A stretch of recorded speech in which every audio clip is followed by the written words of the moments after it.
Tonight, New Hampshire is finally doing for the U.S. presidential race what Iowa was supposed to do last week, shortening that long list of Democratic candidates vying to take on Donald Trump in the fall. This is the state's primary day, and it's where Paul Hunter is, right in the media center. So, Paul, looking at the numbers tonight, the candidates at the top really are not a huge surprise.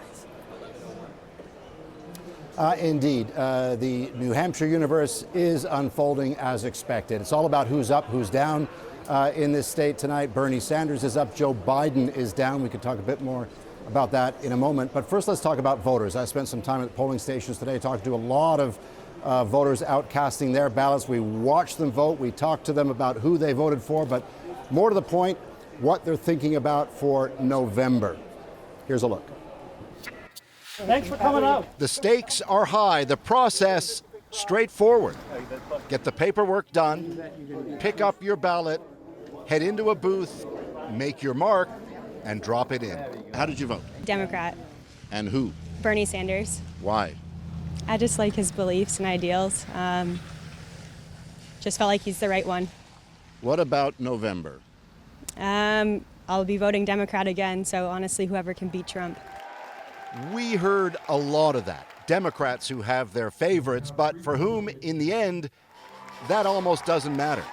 All that does, they told us, just getting Trump out of office. There's like no other issue. I just don't like him. Yes, it comes from Democrats, but from those who voted today, it's undeniable. As a person, he's morally corrupt. And as a president? You know, he's done a few good things, so. But you just want him out. Just want him out.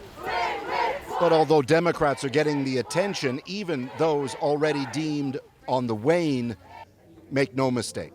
Republican voters in New Hampshire turned out today as well. Their nominee is a certainty. Their vote, a reminder that whoever Democrats choose, there's a battle ahead. We voted for Trump. Why? Because we love him. We like him. We trust him. He's doing great things. So tonight, it seems Andrew Yang, Michael Bennet have dropped out of the race. But for the rest of the candidates, who are the big winners and losers in all this so far, Paul? Yeah, let's just pick some of the names. I mean, Bernie Sanders. His margin could have been bigger, I suppose, but he did what he needed to do. He's come out on top. No surprise in a sense, but that's what he needed to do. He did it. But here's the surprise of the night. Amy Klobuchar, they're calling her now. She had a very strong night. Big night for Amy Klobuchar. Third place, that's a big surprise. Joe Biden, fifth spot. Not good for Joe Biden, down in the single digits. He said he wouldn't do well in New Hampshire. He was right. Let's talk about one more name, not on the ballot tonight, Mike Bloomberg. He's not on the ballot until March 3rd, Super Tuesday. The conversation all of a sudden, as the Democrat field winnows down a little bit, as it is tonight, increasingly will be about Mike Bloomberg. He remains, Adrian, the X factor. All right, Paul, thanks very much.